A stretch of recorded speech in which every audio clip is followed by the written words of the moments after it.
anything to poor Tom. And the foul fiend that led him through fire and through flame, through ford and whirlpool of the bog and quagmire. Who had left knives under his pillows and halters in his pews. Who had left red Spain by his porridge and made him proud of heart to ride a bay-trotting horse over 4-inched bridges. To course his own shadow for a traitor.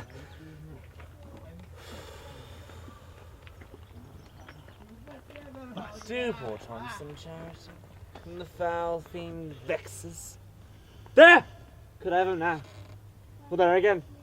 Well, there! Well, there again! This is the foul fiend Flibbertigibbet. He begins at curfew and walks to a first cock. He takes the bit and the pin, squints the eye, and looks the heather. Mildrews the white wheat, and harms the poor creature of earth. Bloody in hags, hog in sloth, fox in stealth, wolf in greediness, dog in madness, lion in prey. Child Rowland to the dark tower came, his word was still fee-fo-fum. I smell the blood of a British man.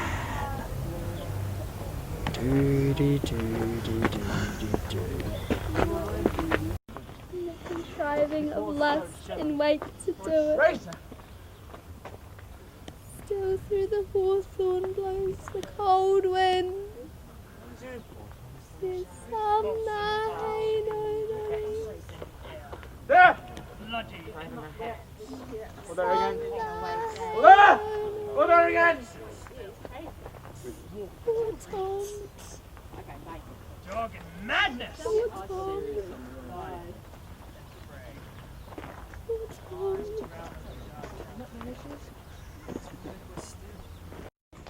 Oh, Tom that eats the swimming frog, the toad, the tadpole, the wool-newt and the water, that's in the fury of his heart.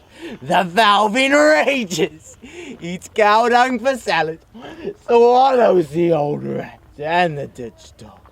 Mice and rats and such small deer have been Tom's food for 7 long years.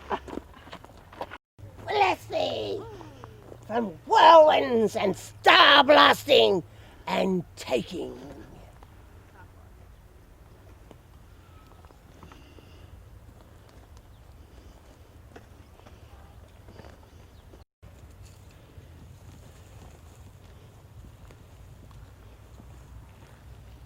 Who goes there?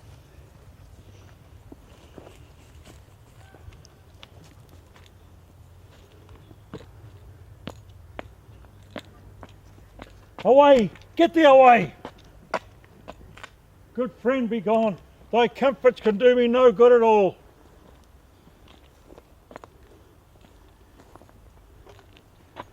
As flies to wanton boys, are we to the gods. They kill us for their sport.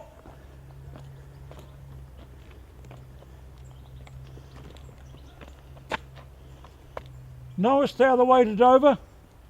There is a cliff whose high and bending head looks fearfully in the confined deep. Bring me but to the very brim of it. From that place I shall no lead need.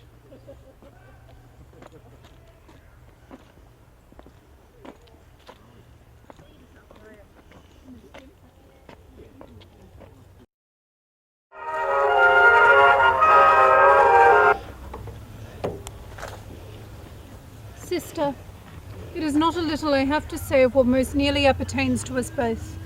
I think our father will hence tonight. That's most certain, and with you. Next month with us. You see how full of changes his age is. The observation we have made of it hath not been little. He always loved our sister most, and with what poor judgment he hath now cast her off appears too grossly. 'Tis the infirmity of his age, yet he hath ever but slenderly known himself. The best and soundest of his time hath been but rash. Now we must look to receive from his age not alone the imperfections of long engrafted condition, but therewithal the unruly waywardness that infirm and choleric years brings with them. Such unconstant starts. How we like to hear from him as this of Kent's banishment. There is further compliment of leave-taking between France and him. Pray you, let us hit together. If our father carry authority with such dispositions as he bears, this last surrender of his will but offend us. We shall further think on it. We must do something, and in the heat. Good dawning to thee, friend. Out of this house? Aye. Where may we set our horses? In the mire. Prithee, if thou lovest me, tell me. I love thee not. Oh, why then, I care not for thee. If I had thee in Litsbury Penfold, I would make thee care for me. Why dost thou use me thus? I know thee not. Fellow, I know thee. What dost thou know me for? A knave, a rascal, an eater of broken meat. A base, proud, shallow, beggarly, three-suited, 100-pound, filthy, worsted stocking knave. A lily-livered, action-taking knave. A horse and glass-glazing, super-serviceable, finical rogue. One trunk-inheriting slave. One that would be a board and way of good service, and art nothing but the composition of a knave, beggar, coward, pander, and the son and heir of a mongrel bitch. One of whom I will beat into clamorous whining if thou deniest the least syllable of thy addition. Why, what a monstrous fellow thou art, thus to rail on one that is neither known of thee or knows thee. What a brazen-faced varlet art thou, to deny thou knowest me? Is it 2 days ago since I tripped up thy heels and beat thee before the king? What? Draw, you rogue! Away! I have nothing to do with thee! Away! Draw, you rascal! You come with letters against the king and take vanity the puppet's part against the royalty of her father? Draw, you rogue, or I'll so cabanado your shakes! Help! Draw, you rascal! Come your ways! Strike, you slave! Strike! Strike, road! Strike, you weak slave! Strike! Help! Murder! Mark it, nuncle! Have more than thou showest. Speak less than thou knowest. Lend less than thou owest. Write more than thou goest. Learn less than thou trust. Set less than thou throwest. Leave thy drink in thy oar, and keep in a door, and thou shalt have more than 2 tens to the score. Dost thou know the difference, my boy, between a bitter fool and a sweet fool? Thou'st made thy daughters thy mother. Thou'st givest them the rod, and putst down thine own breeches. I would rather be any kind of thing than a fool, yet I would not be thee, nuncle. Mum, he that keeps nor crust nor crumb, weary of all, shall want some. The hedge sparrow fed the cuckoo so long that his head bit off by its young. So out went the candle, and we were left darkly. May not the ass know when the cart draws the horse? Oops, jug. I love thee. Canst tell how an oyster makes his shell? No, nor I neither. But I can say why a snail has a house. Why, for putting his head in, not to give away to his daughters and leave his horns without a case. If thou were my fool nuncle, I'd have thee beaten for being old before thy time. Thou should not have been old, tilst thou had been wise. Let go thy hold when a great wheel rolls down a hill, lest it break thy neck with the following. But the great one, if it goes up the hill, let him draw thee after. That, sir, who serves and seeks a gain, and follows but for form, shall depart when it begins to rain, and leave thee in a storm. Great nuncle, as the cockney did to the eels. She put him in the paste alive. She napped him over the coxcombs with the big stick. She cried, "Down, wanted stone!" 'Twas her brother, out of pure kindness to his horse, but as I. He is truly mad, who trusts in the tameness of a wolf, a horse's health, a boy's love, or a whore's earth.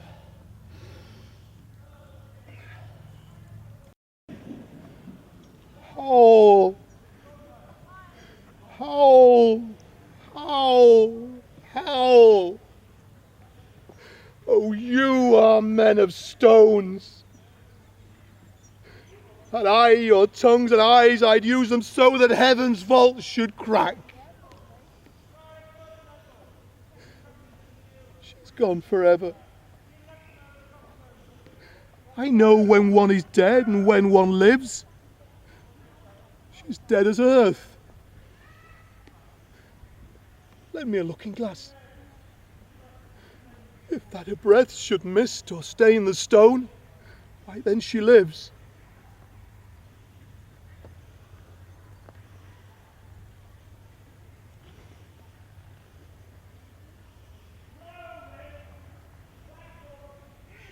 This feather stirs. She lives. If it be so, it is a chance which doth redeem all sorrows that ever I have felt.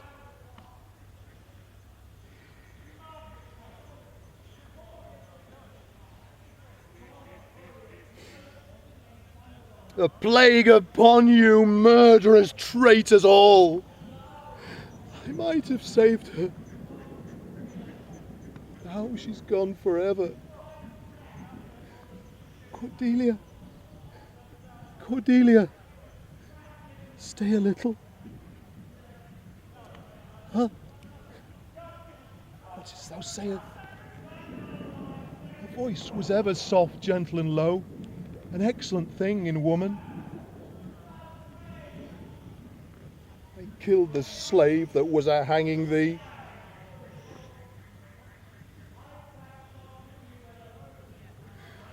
No, no, no life.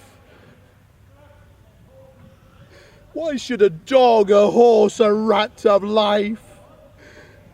And thou no breath at all. Thou'lt come no more. Never, never, never, never.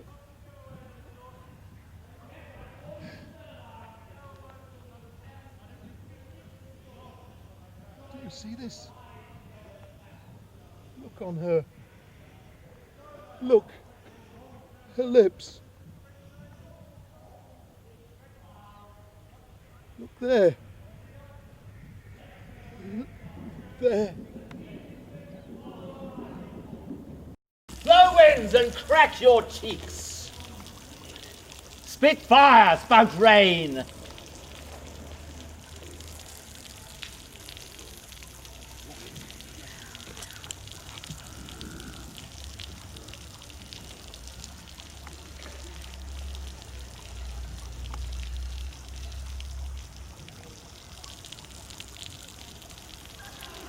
Rage, blow! You cascades and hurricane those spouts till you have drowned our steeples. You sulphurous and thought-executing fires, vaunt couriers to oak-cleaving thunderbolts, smite flat and singe my white head. You, all-taking thunder, smite flat the thick rotundity of the world. Crack nature's moulds, and German spirits once that make ingrateful man. Tremble thy belly full, spit fire, spout rain. Nor rain, nor wind, nor thunder, fire are my daughters. I tax not you, you elements, with unkindness. I never gave you kingdoms, called you children. You owe me no subscription. Then let fall your horrible pleasure. Here I stand, your slave, a poor, infirm, weak, and despised old man. And yet I call you servile ministers that have with two pernicious daughters joined your high-endeavoured troubles against a head so old and white as this. Oh, 'tis foul. Let the great gods that keep this dreadful bother o'er our heads find out their enemies now. I am a man more sinned against than sinning.